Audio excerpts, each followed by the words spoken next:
Hello, and welcome to this special podcast series on Bangladesh's emerging foreign policy narratives. I'm your host, Dr. Niloy Ranjan Biswas, and in each episode, we engage with a leading scholar and practitioner who is shaping the country's diplomatic thinking in an increasingly complex world. Our guest today is Dr. Abdur Razzaque, an eminent economist specializing in applied international trade and development issues, and the chairman of the Research and Policy Integration for Development Rapid, whose recent policy research offers fresh insights into how Bangladesh's economic development and trade diplomacy can turn its vulnerabilities into sources of strategic strength in the era of geopolitical realignment. Welcome to the conversation, Dr. Razak. How are you, sir? Thanks for having me. I'm fine, thank you. Thank you. So we'll have this conversation today. Would like to know about your study, and particularly as you have been an expert and doing studies for long on the issues that we have mentioned. So your insights will definitely enlighten us and the vast viewers of this podcast. Recently, one of your studies argues that Bangladesh's LDC graduation is unfolding in a fundamentally different global environment than that is experienced by earlier graduates. What, in your view, are the most critical ways in which today's geopolitically fragmented world allows the meaning of graduation for Bangladesh compared to, say, the earlier 2000s? No, thanks. I think that's a very interesting question. And I believe there are several ways Bangladesh's graduation will now be quite different from, say, had it been in the late 1990s or early 2000s. As you know, an overwhelming LDC graduation related issues are about international trade. So, how the international trade rules are made and how those are enforced are going to have the implications for LDC graduation. Now, going back a bit of in history, because since we're talking about, say, late 1990s or early 2000s, we all know the World Trade Organization, WTO, was created by the global community and led by the United States. In 1995, the WTO was established. And at the time, after the collapse of the then Soviet Union, the US's absolute supremacy in global affairs, was firmly established. And the US was then strongly advocating for the market forces, rules-based international trade, neoliberalism, globalization were the doctrines, you see. And at the time, the WTO was created to formulate rules, and at the same time, it was also responsible for enforcing those, you see. And one of the issues about the WTO was that the the developing countries, they had the rules, to sort of, protect them, and at the same time to hold other countries accountable as well. So that's more on the trade side and the rules side. But think about the overall broader development agenda as well. The political commitment at the time that we saw for promoting general development interest, in my view, was much more stronger and profound. Mm. I think most of us would agree on the fact that if you think about the Millennium Development Goals, those were implemented between 2000s and 2015. And at that time, the global political commitment for MDGs were much greater than what we see today for the Sustainable Development Goals. The OECD countries and the developed countries, they committed to investing resources into development. So that was the overall global spirit. Mm. And remember, we talk a lot about the GSP facilities, the Generalized System of Preferences, and especially those of the European Union. And we know Bangladesh has benefited enormously from the European Union's GSP provisions. But think about it this way. The European Union's GSP provisions that LDCs enjoy called everything but arms, the most generous trade provisions for the LDCs. And that was introduced in early 2000, 2001. So we're talking about that regime when developed countries were trying to come up with trade provisions that would help with development. Right. After the EU GSP regime, many other countries also came up with their own GSP mechanisms. So the whole environment was more on trade and at the same time promoting development. But now, given the question that you asked, like, so what's the difference that we see with the current regime as Bangladesh is now graduating? We are now living in a completely different world. The WTO's dispute settlement mechanism is gone. Global aid is falling. Trade deals are being negotiated without much regard to WTO rules and norms. The backlash against globalization has taken hold in most advanced economies. World's richest countries in G20s were seeing them being increasingly protectionist. You see. Right. And trade and technology conflict between the United States and China has become so prominent that many analysts are now concerned that maybe we are going to be on the verge of a major escalation. You see. So, in my view, Bangladesh is graduating into a world with looser trade rules, Mhm. greater unpredictability, power-based negotiations, broken development promises, and an intensifying arms race. You see. And the global cooperation on the global public goods, including, say, protecting environment, climate change, or development, those commitments have fallen like anything. So that's the reality, and that's where we are now graduating to.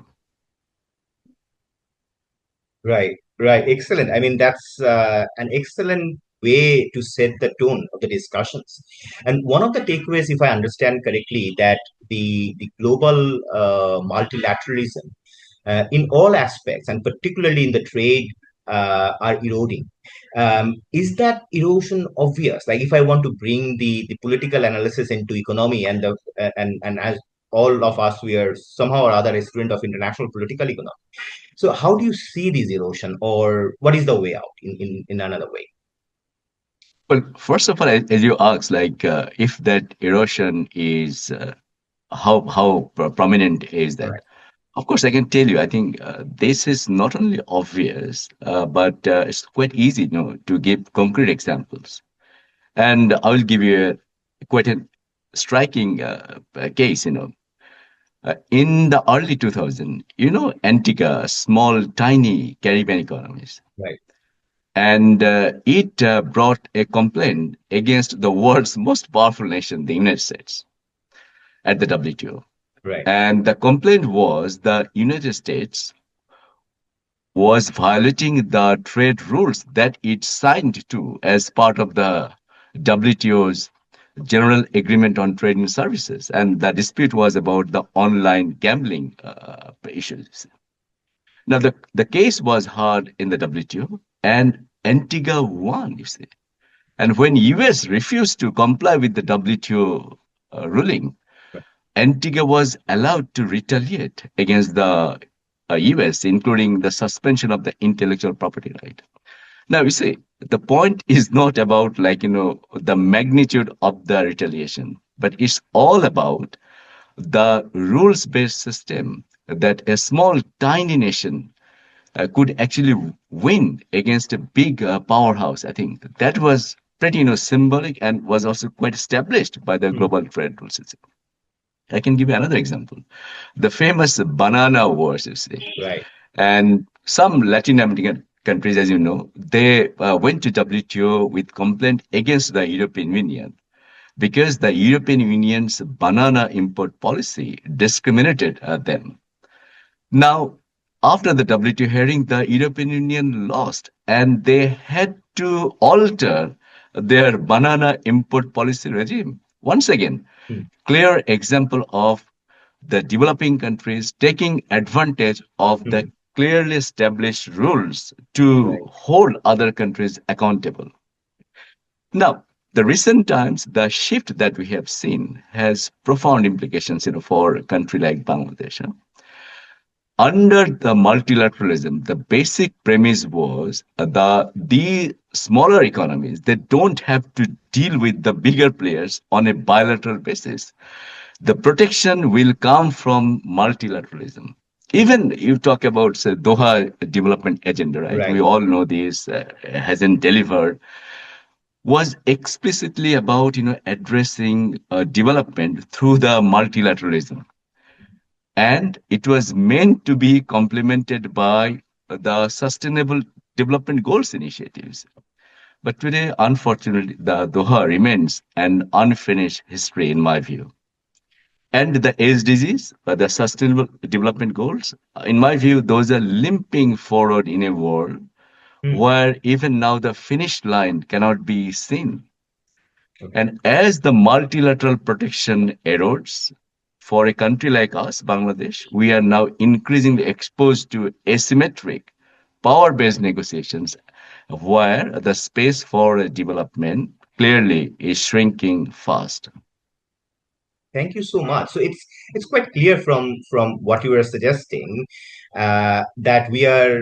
I mean, the entire global trade regime is transforming from a multilateral win-win kind of situation towards more power-based one. And we have also experienced in the last couple of months, particularly negotiations concerning U.S. tariff regimes and so on and so forth. So, what challenges will we face as Bangladesh? We have been also part of, we have been an important actor in this global trade regime. Our own economic advantages and disadvantages are there. So, considering all these and dealing with a power-based global trade system, what challenges would you forecast? No, of course, the challenges that I've mentioned, you see, Right, the one is the global trade rules are being now right, flouted, you see. right. And if you have to deal with one country going beyond the WTO based multilateral trade rules, there is always that possibility that you have to face the similar consequences with other countries, you see. Right, And for a country like Bangladesh and many smaller developing countries, they face many powerful entities, you see. right. And we side by side, we are also seeing the geopolitical competition, the heightened geoeconomic tensions, that we are seeing. You see. So protecting and promoting countries' interests, especially for the smaller ones, Hmm. has become more challenging, I think, than ever. I think that's the point we need to acknowledge. Now, maybe I'll just like to add to what you meant by saying that what strategy you think Bangladesh can apply, or there is any strategy at all for that to, to be dealt with properly. So, in my view, we need to be realistic, and there is a realistic strategy, and that is a bit, constrained one, you see, and it requires to recognize that there are risks in the strategies, but at the same time, there are certain possibilities that these countries now need to consider. So for Bangladesh, the first thing we need to understand, you see, power-based bilateralism, if we are going to take it head on, Hmm. and we should not be doing this, like, confronting head on the power-based negotiation is not the right kind of an idea. You see. Just because we do not have the leverage to do so, you see. If you're going to ignore it, if you think that when you can deal with the power-based negotiations head-on, most likely we're going to lose out, from the discussion or power-based, the negotiation. So that's one issue. So what we can do realistically is to manage our exposure. And sometimes that would mean not to rely on, say, one single market or one single product. You see. We need to manage our exposure, I think. So that is more about risk management strategy that a country has to think about, to begin with. Second, we need to acknowledge the fact that although we're talking about global trade rules are being flouted, but the issue is we need to also consider the fact that still in some cases multilateral rules or even the regional rules perhaps exist. So as much as possible, a country like us, should also be able to take advantage of that. Why? Not because you gain a lot, by doing so. As we know, the multilateralism is in crisis, and they might not be able to deliver favorable outcomes for these small economies. But by being engaged into the multilateral process, The biggest advantage is it still has the legitimacy. See. Mm, And being part of it means, as you are into the process, mhm, perhaps your negotiation power improves and mm, you are able to build coalitions with like-minded. I think that is where we now need to, focus on. right. But I think we when we see this kind of, power-based negotiation, the first instinct should be the survival strategy. Buy time and make sure that short-term deals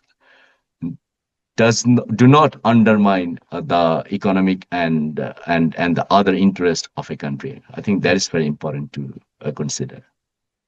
Excellent, excellent. Thank you. I mean, in one part of the conversation you have talked about regional roots, and I was just thinking that even for example we see RCEP in Southeast Asian countries. China is a very interesting player. We'll go to that part, the Chinese influence, the extra regional powers in South Asia. But in South Asia as well, we haven't been had our own kind of regional collaborations in the economic and trade issues as well. I think. Do you think that's a weakness for the region and also for Bangladesh? You have correctly mentioned that in the context of South Asian cooperation or Right, regional integration, we haven't achieved much. right, The rivalry between India and Pakistan means many of the issues remain unresolved. And to be honest, SAFTA, the South Asian Free Trade Agreement, in my view, has become largely dysfunctional. So that's one issue. Maybe that's not the root. But that doesn't mean that the regional cooperation as such has become invalid or uh, does not apply to our development context. Think about RCEP, as you mentioned. In RCEP, the advantage is that we have there China, but mm, also other balancing powers like right, Japan, Australia, Republic of Korea. So if you can be part of RCEP, there is always that possibility that you can improve your, say, investment climate back home, and mm, thereby you are able to attract investment not only from one country, China, but also from other countries. So that is there. And also when the negotiations takes place within RCEP, the biggest advantage that it gives to countries is that is being considered as a very powerful regional entity with its rules and regulations, supply chain mechanisms, and countries having plenty of international trade and investment flows. That can be a good protection against, the geopolitical competition. So we need to be strategic in the sense, like, what kind of regional trading blocks we are joining. I think that's also important. But of course, I must also tell you that in recent times, we have seen the United States renegotiating some of its trading arrangements with, even Mexico and Canada. And that have caused, certain tensions, like, that caused raised question regarding the credibility of this kind of, regional trade initiatives. Of course, there are certain, risks involved even in these regional trading arrangements, but I think uh, for an integration like RCEP, still there are opportunities for a developing country like Bangladesh, to take advantage of it. thank you, thank you. I mean, we have already in this discussion that China is a very big neighbor, important development partner for Bangladesh, and so does the United States. And also, there are other countries. Our neighbor India is there as well. Very important players. We have experienced, sort of clubs have been created, if I put this word, and we have Indo-Pacific, we have on the other hand Belt and Road initiatives. I think big questions all across the spheres, whether it's politics or economic, that how do we deal with these US China divergence? Shall we do some sort of friend shoring, block based investment flows? How do we negotiate? Is it a big deal for Bangladesh? And probably all of us are discussing that it is. We are talking about balancing, hedging, bandwagoning, and those different Cold War terminologies are kind of like returning at this moment. Um, what are the risks and what should Bangladesh do? I know it's a big question, but I want to take this opportunity to ask it to you now. No, I'm sure this is a big question, not only for Bangladesh, but I think this is one of the most critical questions Right. for the global community. Say, how do you deal with this U.S.-China sort of rivalry? Say, if I can put just one single geoeconomic or geopolitical rivalry at this stage. But it's different countries have taken different strategies. It used to be the case when the East Asian countries they thought they would rely on the US for their military or strategic security, and they will rely on China for their economic gains. And that model worked quite well until pretty recently. So the next question is like if the East Asian countries they are struggling to manage that kind of relationship, what about others? You see? Mm-hmm. Now here again, the problem that some of the countries like Bangladesh that have got, in some cases, we are affected without being the direct part of any of the rival group. You see, Right. so think about the globalization and what it has ended up with. The supply chains is extremely interlinked and which is now being fragmented because of the US-China rivalry. So that's one dimension. Second dimension is even without those things like through remittances, imports of commodities, those issues also affect our macroeconomic stability. See. And investment technology, if we are going to get more investment technology, and these are certain products and services that these days have increasingly more geopolitical labels. So those are big problems. So the point I'm trying to make is this: if those supply chains are being shifted, being fragmented, you talked about friendshoring, offshoring, onshoring. If those are happening, then Bangladesh or other developing countries can be affected even if they are not the target. Right. Then what we need to do, we need to manage the exposure. So the term, that sometimes people would coin to describe Mhm. the situation, known as the strategic neutrality. See. Mhm. But the problem is the strategic neutrality is feasible in principle, but difficult in practice. You see. Right. But in my view, the practical approach, if you can, will be to diversify, see, Mhm. not only exports, but also markets. But the trouble is, sometimes the diversification is not an easy task. We know from our Totally. own experience in Bangladesh. Exactly. But also imagine if I'm not going to sell the products to the US, the garments to the US market, are there any suitable alternative market? Right. Perhaps not, you say. If I want to bring in investment, are there any suitable substitute to China and Japan? Perhaps not, you say. So the choices are limited.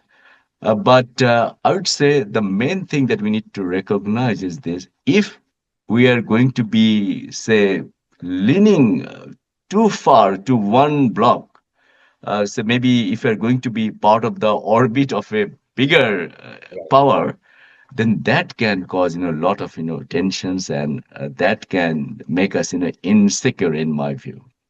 So the best approach will be to consider a more kind of well-grounded strategy, and these days for Bangladesh, I think we need to think about the strategy of having a geopolitical risk management strategy. You think about any development projects, right? For those projects we undertake various kind of feasibility studies. Right. So I think the time has now come to think about the geopolitical risk management, especially when you talk about infrastructure development, when you talk about your defense goals, or when you talk about, say, your energy supplies.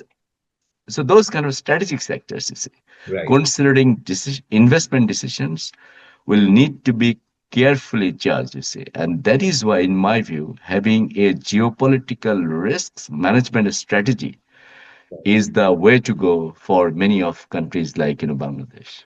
Exactly. Thank you so much. I mean, I really like the term strategic neutrality, but I'm sure that you also probably understand that sometimes in practice how difficult it is when we are dealing with bigger powers. We are almost at the end, and I'd like to hear particularly, one thing, which is, how, I mean, what do you suggest for Bangladesh's policymakers, the young diplomats, economists, and others? But before that, very briefly, Dr. Razzaque, if you can enlighten that, are we ready ourselves from inward? We have been taking reform initiatives, and as I know that you are also part of a few of those reform initiatives in Bangladesh. So, how are we preparing ourselves in this particular matter when we're talking about, particularly in the economic sector broadly? Yeah, I think reform initiatives have double dimensions, the way I see in these days. So first is like we need to reform and perhaps changes make changes the way we do things, partly because our economy is getting stuck. You see, we need to create more employment. We need to attract investment. So that's one dimension, where I think we need to think about reforms. Otherwise, the current model that we have based on low wages, depending on preferences, those are not going to help us in the medium to long term. And I believe, that point is now becoming increasingly clear as you can see the growth slowdown, not enough employment being created. The protest that we see perhaps is the expression of the general frustration of the people that they have. They're not getting enough opportunities. So that's one issue. Then we have the illicit graduation and the geopolitically charged, global trading environment under which we need to survive. And for that as well, we need to have the reform measures, to make our country more competitive. And the way I see this, currently we're very slow in terms of, making the way ahead through reforms. That is very slow. The areas of reforms that and the actions that need to be undertaken, those have been identified, but Mm, implementation has remained a major challenge for Bangladesh. Bangladesh is a country that is not known for undertaking hardcore reforms. You see, no. And to be honest, over the past decade or so, I would think that on many occasions we have actually worked backward when it comes to reform and how to modernize the state machinery. But having said that, looking forward, and if we have to attract foreign investment, in my view, that is the single most economic priority that Bangladesh must think about in terms of modernizing the economy, creating more jobs. We need investment from abroad. And for that to happen, the first priority I would think about improving investment climate in a more, I think, concrete way. So for that to happen, I think policy predictability, contract enforcement, and regulatory clarity, those are extremely important for the foreign investors. The second thing that I would like to highlight is logistics and trade facilitation measures. You see, ports, customs authorities, energy reliability. Those matter at the end of the day, to promote competitiveness. And the third thing, perhaps, I would like to highlight is skills development. right. I don't think that need to be explained, but the other issue is sometimes least understood is the quality infrastructure. So when I say quality infrastructure, it means compliance, the product standards, those things also become so important. Currently, we have got many products, that are being produced within our economy for local consumers. But because of the standards deficit and also the fact that the way these products are being produced, either they are not environmentally compliant or they're not compliant in terms of labor standards and other standards. You see. So that means we can produce products, but those products might not be or may not be export ready. So that's the sort of the problem that we're facing. Yeah. We're producing, selling to the local market, but when it comes to quality and compliance, we are unable to get into the global market. And there is also the opportunity for attracting foreign direct investment as a kind of, the bridge between this particular phenomena that I've just explained. And the final thing that I would also like to mention is the reforming the public finance and the governance system. Okay. Needless to mention, I think in Bangladesh, the way we see this, the governance issues, and especially the government revenue generation process, is also causing a lot of tension. Currently, our revenue generation capacity is extremely limited, so that's one issue.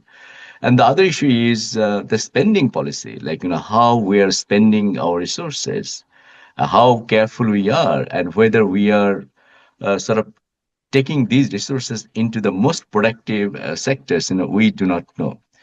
So I believe this is also another area where reform measures will have to be given adequate attention to. Thank you so much. I mean, from your conversation, it appears that we have a lot to do. There is a lot in the bucket list for us to do, particularly those who are in the policy making positions. Any last word for our policymakers, particularly young diplomats, economists, political experts who will be implementing those? I think thanks for particularly asking the question. The answer that I'm going to give you may not be agreed or Right. maybe a bit controversial. But the way I see this is, I think if you look at the legacy of the global trading system and the way the negotiations that we have seen happening in the world, Right. I think that is changing quite fundamentally. So when I consider myself as an international trade economist, the way I have always perceived international trade, going through certain rules and predictable norms and standards, I think the global economy is shifting away from those. I do not know whether it will be possible for us to go back to a more sort of rules-based system that we saw in the late 1990s or early 2000s. So my sort of advice or a kind of friendly suggestion to Mhm. the young diplomats and officials that you have mentioned is that so they need to be really innovative, and maybe they do not have past models over the 30 years Mhm. to follow. Right. So here is the room for creativity. What do you do?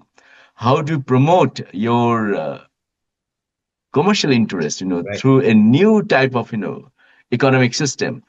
That is something I do think that many experienced trade economists and negotiators, they are now struggling to figure it out. You see, how to deal with, say, really powerful players in the global economy. That is also a bit of a concern. And then the biggest tension is that geographically we are located in a place where it's not only about it's not only about US and China, but also the India is a major player Mhm. that we need to Mhm. take into consideration, and maybe to some extent Japan as well. So this art of diplomacy, and then making sure that it can help us to maximize our development gains, will require a lot of thinking, innovative ideas. So I really encourage the young people who are into this business to like work hard, learn the new techniques, and perhaps they all need to be creative. And that's where the country is looking from them to get, like, at this particular critical juncture of the global trade and the geopolitical scenarios that are unfolding right before our eyes. Thank you so much. With that high hopes and positive note, we'd like to end today's discussions, but I have, and I'm sure that our viewers have learned a lot, and particularly in a very, general person's way, the way how you have explained, unlike the very, critical and in a difficult way, because that the things that you have discussed are really important, but at the same time I'm sure that the general people have understood that there are challenges, but there are also opportunities, and we need to crack the opportunities for the betterment of the social development and national development as well. Thank you once again for your time, Dr. Razzaque. It's a great pleasure having this conversation with Once again, thank you so much for having me on your you. show. Thank you so much.